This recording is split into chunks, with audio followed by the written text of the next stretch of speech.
Hello everyone, welcome back to Woke Aspirant. आणि Woke aspirant या चॅनलवरती आपण स्टुडंटसाठी जी काही महत्त्वाची इन्फॉर्मेशन असेल, जसं की जे सिनियर स्टुडंट आहे त्यांच्यासाठी जॉबशी रिलेटेड काही इन्फॉर्मेशन असेल, किंवा जे कॉलेज गोईंग स्टुडंट आहे त्यांच्यासाठी गव्हर्नमेंटच्या काही स्कीम असतील तर त्याबद्दल माहिती घेत असतो. तर तुम्हाला अशीच माहिती जाणून घ्यायची असेल तर चॅनलला सबस्क्राईब करून ठेवा. तर आज आपण असंच जे आपले सिनियर स्टुडंट आहे, भाऊ बहीण आहेत कुणाचे, जर तुम्ही कॉलेज गोईंग असाल आणि बघत असाल तर ही जी भरती आहे ही तुमच्यासाठी देखील एक इम्पॉर्टंट असू शकते. जरी तुम्ही कॉलेजला जाताय तरी, आणि बाकीच्या स्टुडंटसाठी देखील इम्पॉर्टंट असू शकते. कारण ही स्टाफ सिलेक्शन कमिशनतर्फे सेंट्रल गव्हर्नमेंटची ही जी ती भरती आहे. आणि जवळजवळ 2423 जागांसाठी की 2443 जागांसाठी, मी कन्फ्यूज आहे थोडंसं, एवढ्या जागांसाठी ही भरती जी आहे ती आलेली आहे.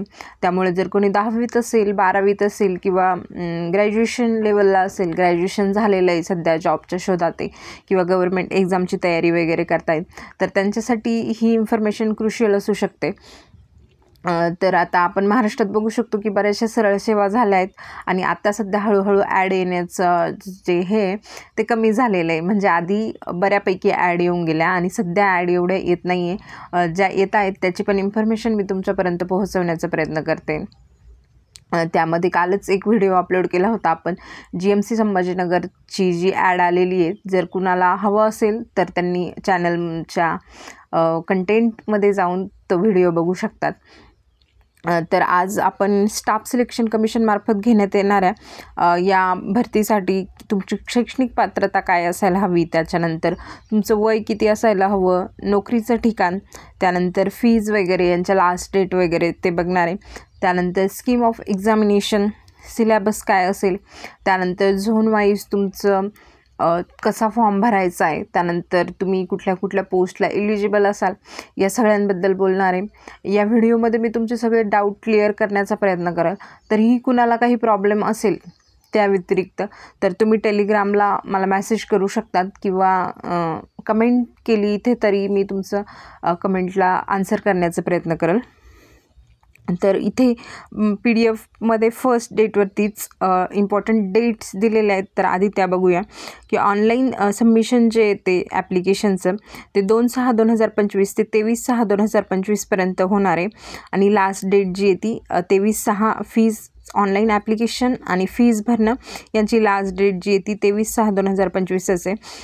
Last date of time for making online payment जे येते 24/6 आहे. म्हणजे तुम्ही ऑनलाईन पेमेंट जे आहे ते 24/6 करू शकतात. त्यानंतर करेक्शनची विंडो जी आहे ती 28/6 ते 30/6 अशी 2 दिवसांची विंडो दिलेली असेल. आणि तुमची CBT जी आहे ती ही ऑनलाईन एक्झाम होणार आहे. जसं आपण सध्या सरळ सेवेची एक्झाम देत होतो, कम्प्युटर बेस्ड टेस्ट, तशीच यांनी. आणि सगळ्यात महत्त्वाचं म्हणजे हे की एक्झामचा डेट देखील नोटिफिकेशनमध्येच क्लिअर केलेली आहे की 24 जुलै ते 4 ऑगस्ट या दरम्यान तुमची एक्झाम जी आहे ती होणार आहे. ही स्टाफ सिलेक्शन कमिशनचा 13वा फेज आहे हा. आणि तुम्हाला जर काही आणखी क्वेरी असेल तर हेल्पलाईन नंबर दिला आहे, तुम्ही त्यावरती पण कॉल करू शकता. त्यानंतर वेगवेगळ्या पोस्टसाठी वेगवेगळी एज लिमिट हवी आहे. काही पोस्टसाठी जी म्हणजे तुमची एज लिमिट 25च्या खाली पाहिजे, बऱ्याचशा एज लिमिट 27पर्यंत आहे, काही पोस्टची जी आहे ती 30पर्यंत आहे. आणि ही जी एज तुम्हाला कॅल्क्युलेट करायची आहे 1 ऑगस्ट 2025. फेज 13मध्ये थोडीशी चेंजेस झालेले एज कॅल्क्युलेट करताना. इथून मागचे जे फेज होते, फेज 10 असेल, 11 असेल, किंवा 12 असेल, तर 1 जानेवारी 26ला तुमचं जे एज असेल ते कॅल्क्युलेट केलं जायचं. परंतु या नोटिफिकेशनमध्ये थोडेसे चेंजेस आहे. यानुसार 1 ऑगस्ट 2025 तुम्हाला तुमचं एज बसतं आहे की नाही ते कॅल्क्युलेट करून बघायचं आहे. ही PDF तशी मी टेलिग्राम ग्रुपला शेअर करेल. जर कुणाला डिटेल याबद्दल माहिती हवी असेल तर त्यांनी PDF रीड करून घ्या.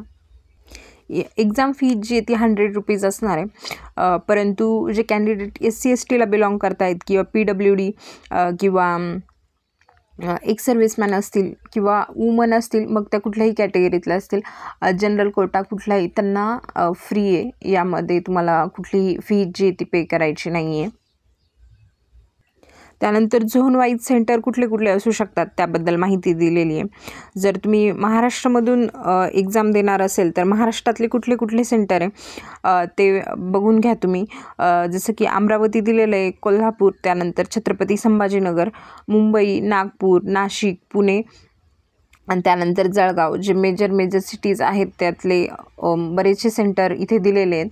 तर फॉर्म भरताना तुम्ही सेंटर वगैरे आणि तुमचं कुठल्या झोनमधून तुम्हाला फॉर्म भरायचा आहे हे एकदा बघा. कुठल्या झोनमध्ये किती व्हॅकन्सीज आहे हे पण काम थोडं तुमच्यासाठी किचकट होणार आहे की कारण हे असं तुम्हाला कोणी तयार करून देऊ शकत नाही. कारण तुमची एज, त्यानंतर तुमचा झोन वाईज, त्यानंतर तुमचं सेंटर वाईज, ह्या सगळ्या गोष्टी तुम्हाला स्वतःलाच कराव्या लागणार आहे. आणि बऱ्याच लोकांचं हे पण म्हणणं होतं की तुम्ही वेगळ्या झोनमध्ये फॉर्म भरू शकतात का, तर हो, तुम्ही दुसऱ्या झोनमध्ये देखील फॉर्म जो आहे तो भरू शकतात. त्यानंतर स्कीम ऑफ एक्झामिनेशन. आता बरेच लोक आपल्याकडे पण सरळ सेवेची तयारी करत होते. त्यामध्ये तुम्ही मॅथ्स असेल किंवा बुद्धिमत्ता असेल किंवा इंग्लिशसारखे सब्जेक्ट थोडेफार केलेलेच आहे. तर त्या मुलांना इथे थोडासा चांगला चान्स भेटू शकतो.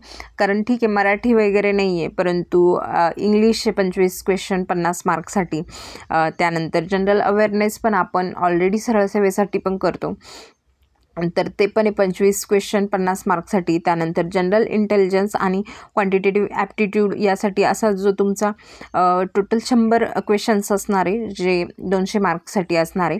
आणि यामध्ये निगेटिव्ह सिस्टीम देखील असणार आहे.